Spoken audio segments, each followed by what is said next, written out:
The interception, but they did put together, Charles, a nice sustained drive to get him down the field. Yeah, and unfortunately for them, the only thing that matters is part two, right? Because once they threw the interception and finished off the drive, that does them no good to go back and say, well, you know what, a good one going.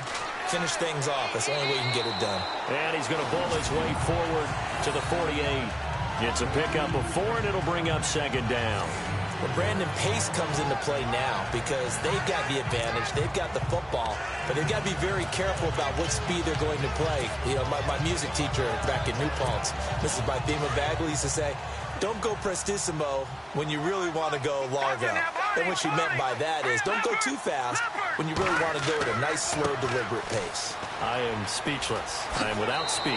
And he's got this down a yard or two shy of the 40 before he's out of bounds. They get 9 out of that one, and as a result, the drive continues.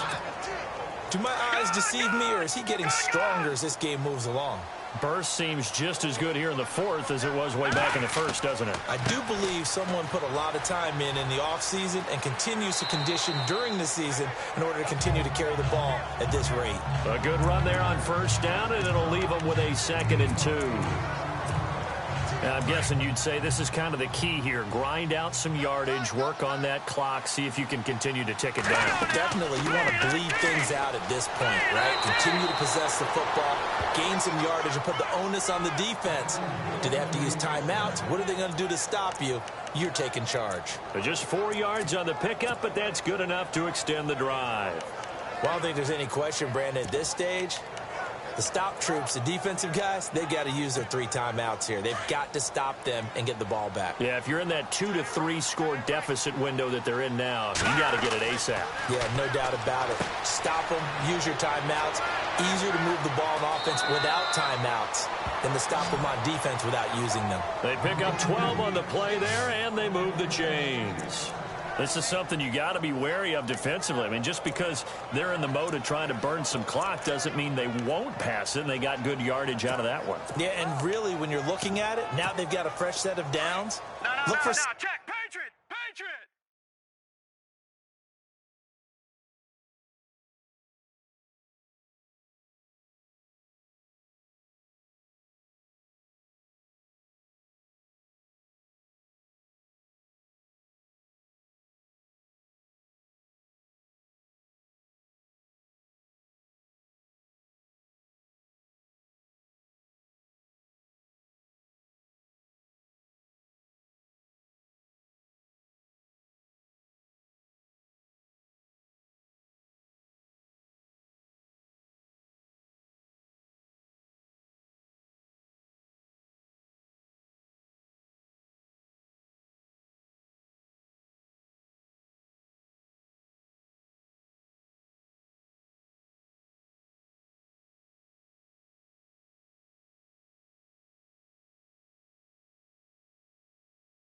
Down. If they want to take another shot and try and loosen things up, that'd be the time to do it. Detroit! Let's go! Now a handoff here to his running back. And he gets it down close to the 10-yard line. 7 yards on the pickup there, and it'll leave him with a 2nd and 3.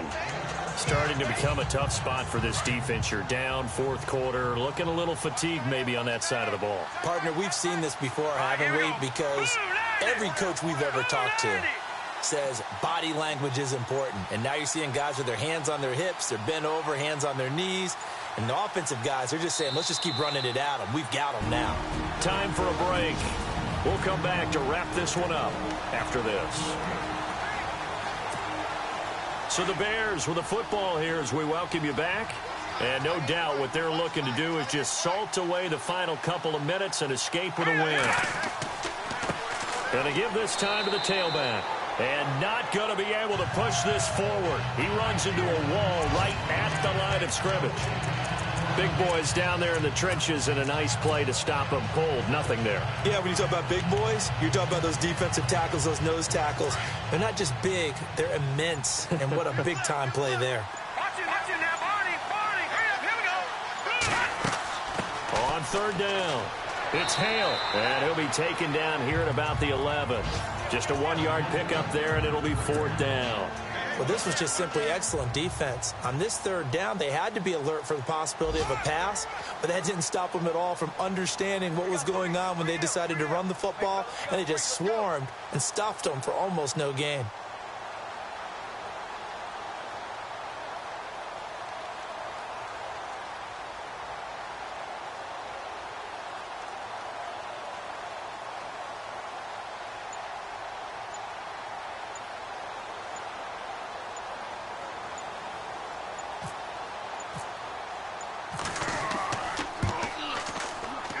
And Frank's kick is good.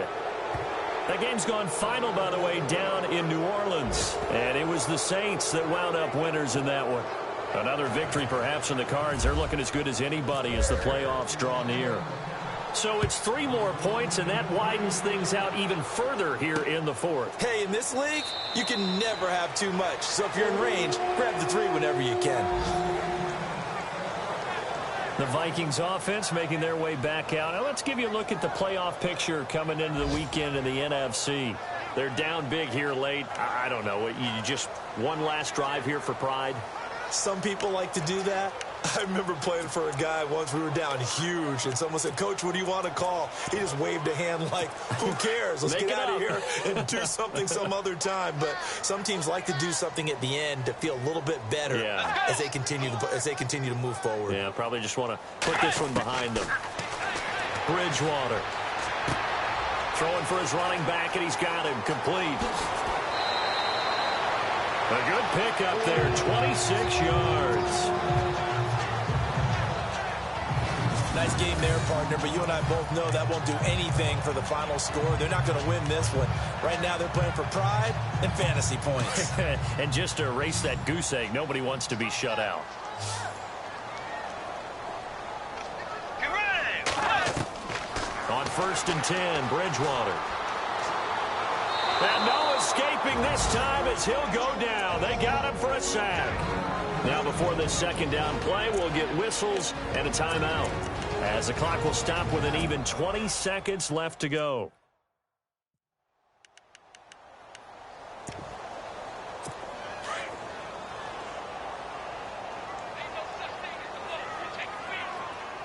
Get ready. Way 90. Way 90. Second down, Bridgewater. And he's going to be out of bounds, but able to take it inside the 40-yard line. He got 18 yards out of that one, and it gets him a new set of downs. Clock management, definitely critical here if they want to get back in this game. Absolutely agreed. They have to up the tempo in this case, down a couple of scores. Want to make sure they have a chance to win this ball game.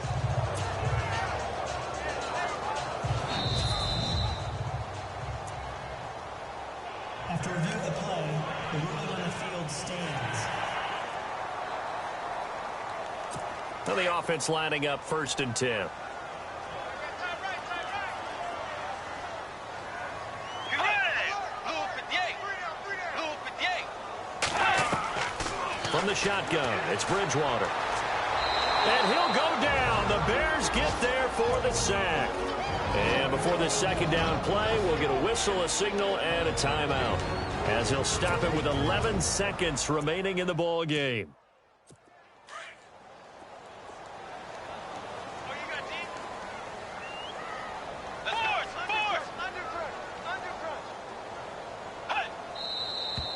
Now we've got movement up front, and I think this is going to be on Minnesota. False start, offense. You expect this from the visiting team when playing indoors, but not the home team. They're supposed to get all the advantages, right? The home crowd's supposed to help them. They forgot where they were, perhaps. Bridgewater now on second down. He's going to let it fly. Thrown across his body, and it's intercepted. Eddie Jackson picks it. A strong running. And that will write a finish to this ball game. The storyline in this one, Charles, no doubt the number 0. Zilch, nada.